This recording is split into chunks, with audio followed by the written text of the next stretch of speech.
dafa fekk ne li presse bi di jànkoonteel dama koy dund en tant que acteur ak en tant que chef d'entreprise. Mois de mai dafa am circulaire bu sa gouvernement génne ne dafa gelé lépp luy contrat convention publicitaire jusqu'à nouvel ordre boole ci gelé paiement yi nga xam ne dañu ko amel waa presse bi. boobaak léegi nag commande publique amatul. te it secteur privé bi nga xam ne dañ leen daan yaakaar ñoom tamit dañoo nekk ci ay jafe-jafe yoo xam ne daanaka amatuñu sax assiette publicitaire bu ñuy teg à la disposition des médias. loolu indi situation bu doy waar ci entreprise de presse yi. yaa ngi secourir secteur yu bëree bëri yaa ngi apurer passif yi ndax di nga taxaw ci apurer passif paiement yi nga xam ne presse bi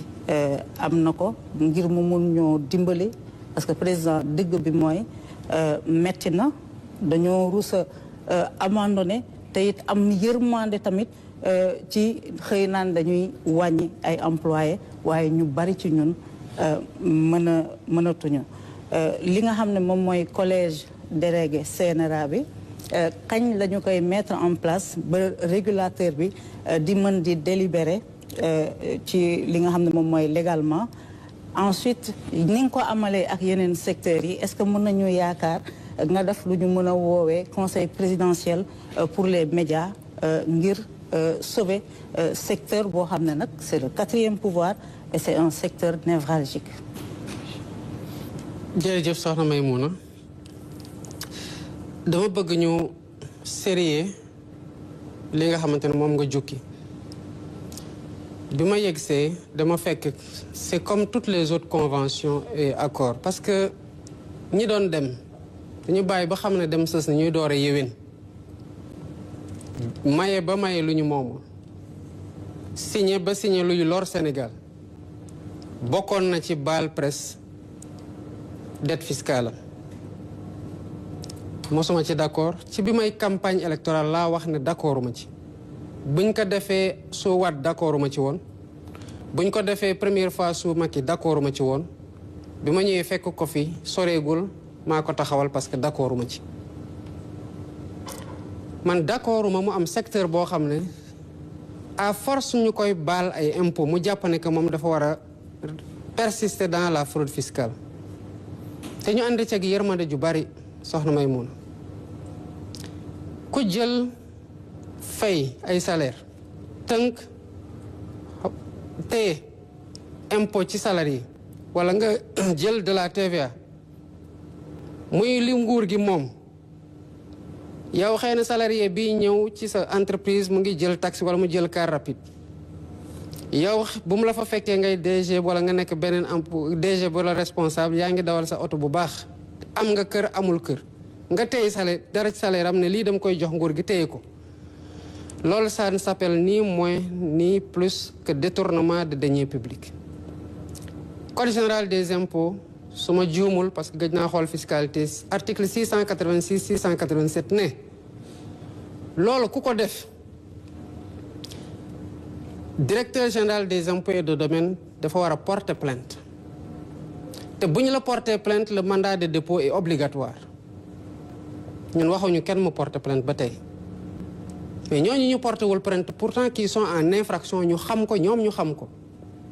ñoo jóg ne ils portent le combat jàpp ne parce qu'ils ont le micro qu'ils peuvent me mettre la pression man kenn mënuma def benn pression parce que fi ma toog nii sant yàlla alhamdulilah rabbil alamin c'est un immense honneur et un immense privilège j'ai juste envie de servir le temps bi ma yàlla natal fii waaye bu weesoo loolu gëma dema ci yàlla ci ni mu ko téyee ba tax ma war a def la naka su dul noonu wala sama sago di ci rëcc ci leneen c'est ni vis-à-vis de la presse ni vis-à-vis de l'opposition ni vis-à-vis de quelconque groupe social que ce soit bu presse bi amee problème tamit am na lu doon am amatul c'est pas dirigé que contre la presse dama jàpp ne que mooy li ma doon wax sànq ci sama wax les questions des corporatistes doivent d'abord trouver solution au niveau des ministères mais au nom de quoi problème am na ci presse mi nañ dem ci présidence de la République régler ji ko fa parce que yàgg nañ ko fa régler ñu leen di bale ay milliards et milliards. Il y a des gens dans la corporation yoo xamante ne seen arriéré de paiement fiscal c'est ay milliards la. ñu ne nañu dem ci président bu ñu demee et cetera bu ngeen ñëwoon ci man tamit dama leen di wax ne loi mayu ma baale impôt da ngeen di ñibbiwaat. par contre bu ngeen demee ci seen ministère waxtaan ak ñoom dem ci ministère des finances waxtaan ak ñoom bu amee blocage le niveau primatorial mën na nekk un niveau d'arbitrage sama niveau mën na nekk un niveau d'arbitrage. Même au niveau conseil des ministres bi may wax ne nañ ministre waxtaan ñu recevoir leen c'était pas lié à une pression quelconque. C'est le sens des responsabilités par rapport aux emplois et aux entreprises qu'il faut sauver. Kese. Mais c'est pas par rapport à une pression qui a été mise sur moi. Amul. Ceci étant dit,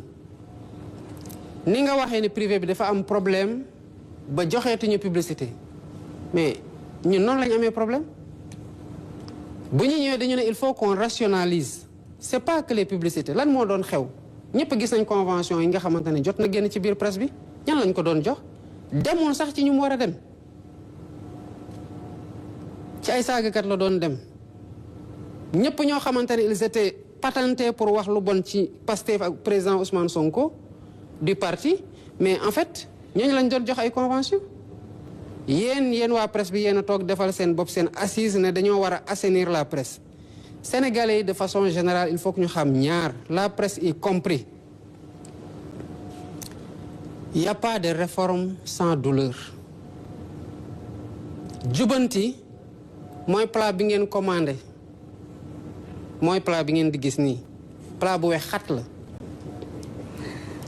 nit ñi mënuñoo bëgg changement nañu changer te képp ku ñu wax na changer nga bañ mais naka la ñuy changer si les gens ne veulent pas changer. Payons tous nos impôts suñu responsabilité la. ñi ci doon góorgóorlu nañu gën a góorgóorlu ñi ci dul woon góorgóorlu nañu gën a góorgóorlu maintenant quand un problème survient ce que j'ai pas aimé dans l'attitude de la presse te naa la ko wax tamit mu leer tey mooy automatiquement ngeen jàpp ne que vous devez court-circuiter tout le monde y compris le ministre le premier ministre dem palais toog ak président de la république régler ji ko fa jël seeni photo comme ça se faisait loolu laa bañ beneen bi mooy vous êtes fautif parce que les redressements ont été consacrés les procédures closes. Vous auriez dû payer et il y avait ce que la loi dit mooy contrainte ji lañ leen di teg ak li nga xamante ne bëgguñu fa woon dem ba foofu par responsabilité et mansuétude. am na loo xamante ne nag bu amee yéen a am dëgg d'abord balaa may wax ci loolu je reviens sur les publicités bu ñu gisee ne que ay DG fi nekkoon. di signer comme bon leur semble ay contrat de publicité selon que presse bi def leen di xalamal ou pas wala mu leen di saagal seen adversaire dañu wax ne l'argent des entreprises publiques mënul servir à donner des contrats de publicité pour la promotion des directeurs généraux et pour des guerres par procuration ñu ne levons le pied ba mettre de l'harmonie xool entreprise buy def publicité lan la soxla. Est-ce que dafa war a jegeenteeg soxna Astou Dione mu yore médiam rek mu du ko xëppal ay publicité bu ko jaree bu ko jarul wala dafa war a ressortir d'une stratégie d'entreprise lucide qui répond à un objectif de communication qui a été bien pensé loolu lañ bëgg mu am. On a dit que d'abord on a changé le Big Gouv qui était un bureau d'information en bureau d'information et de communication gouvernementale. mu booloog la communication de la présidence ñoom ñaar ñu am un comité exécutif pour avoir une communication de l'État. Ils se réunissent mensuellement, c'est élargi aux chargés de communication des ministères qui ont la charge aussi de décentraliser au niveau des directions de leur ministère. Et que le plan d'action de communication remonte ñu xool est-ce que am une cohérence dans la parole de l'État. loolu àndut ak ñu bàyyi DG bu nekk muy def ay contrat ñu ko neex. y compris ñi nga xamante ne c'est pas les destinataires parce que créé wuñu benn emploi amuñu benn charge lii la ñuy régler te bu sotee di ngeen ci gis seen bopp. mu des nag beneen affaire am na kenn ku ma bind récemment ne ma dafa presté fayuñu ko. J'ai écrit au concerné via le directeur de cabinet pour lui dire ñii nañu vérifier ndax prestation yi ça a été fait dans le cadre d'un contrat conclu ñu ngi koy saytu li ma ci teg mooy bu fekkee ne da ngeen ko amel parce que presté na ba pare fay leen ko parce que tamit mënuñoo amel les entreprises publiques de l'argent à des groupes de presse mënuñu leen forcer ñu naan dañuy am ay contrat par force de parce que ñoom ñoo xool seen objectif de communication tant que c'est aligné à la communication de l'État et du gouvernement on est ça va mais lu ñu bëggul mooy ñu defloo nit liggéey lu ñu fekke ak lu ñu fekkewul parce que ce dont les entreprises là héritent comme dette c'est leur dette bu dee entreprise de presse yi dañoo def prestation avant ñoom prestation yi ñu facturer ko ñoom mënuñu contester la facturation dañoo war a fay te bu boobaa dinañ fay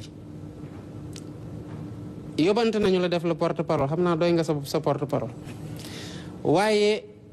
waxal ñi la yóbbante képp koo xam ne def na prestation mu dem ci ki mu prestel ne ko fay ma mu bañ ko fay na fexe ba ma jot ci contrat bu ñu bokk bu leen boole la preuve que la prestation a été faite montant bi ñu ko amel bu boobaa dinaa wax entreprise boobu kii ngeen amel fay leen ko xaalisam parce que loolu tamit mooy yoon. Maintenant la presse je ne dis pas que di ngeen d'accord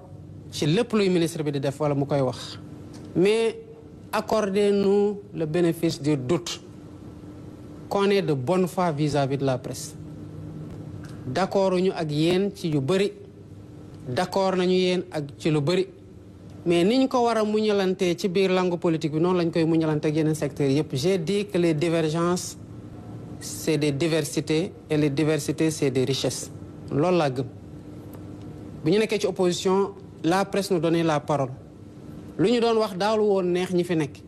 di ngeen jox ay nit parole tamit ils ont la responsabilité de leur parole. mën nañu wax dara du ñu neex mën nañu wax dara ñu neex ñu mën nañu wax dara sax mu bañ ñoo neex waaye doon njëriñ ci réew mi bu boobaa dañ koy jël. Donc vous devez être aidés et nous sommes dans les meilleures dispositions comme pour tous les secteurs à vous aider mais du nekk ci pression ak parce que vous tenez le micro loolu kese mooy suñu aujourd'hui divergence boo xamante ne mën nañu ko am muy une divergence majeure. Le ministre je le connais personnellement comme je connais les autres ministres du gouvernement. C'est des gens qui sont extrêmement engagés à servir et à servir tout le monde. Ils sont de très bonne foi. Et je crois savoir qu'il est même dans la logique d'augmenter l'aide à la presse,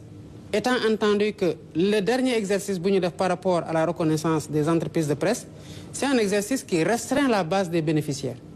Bu base bénéficiaire bu wàññeeku montant bi augmenté mais li ngeen nar a jot ci aide de la presse dina gën a bari pourvu que cela se fasse dans la transparence et pas sur la tête du client selon que le média est favorable ou défavorable. C'est pas le sujet. Am na ci lu mu liggéey. J'ai pas encore vu le document définitif ressortant de la dernière situation mais ma conviction mooy li ngeen doon jot ci aide de la presse dina yokk. li ma leen mën a promettre tamit mooy ñi leen ameel seen xaalis qui soit une créance qui n'est pas contestable dinañ leen ko fay et dans les meilleurs délais. Maintenant li ci des nag mooy faciliter le dialogue avec votre tutelle parce que c'est votre tutelle et je sais qu'il a de grandes ambitions pour la presse parce qu'il porte de grandes ambitions pour ce pays. Des fois nag préjugé dina yàq lu bari ci waxtaan gi war ci diggante nguur gi ak ay segments yu bari mais donnez-nous le bénéfice du doute ci yenn yi parce que yenn yi tamit dafay gaaw a braquer nit ci à juste titre. Effort boobu rek la ñu leen di laaj maintenant ni ñuy jàppale yeneen secteurs yi la ñu leen di jàppale. J'aurais bien pu vous recevoir hein mais ci conditions yi ñu doon demander audience bi ak exigence d'automaticité bu mu bëggul loolu laa nangul woon.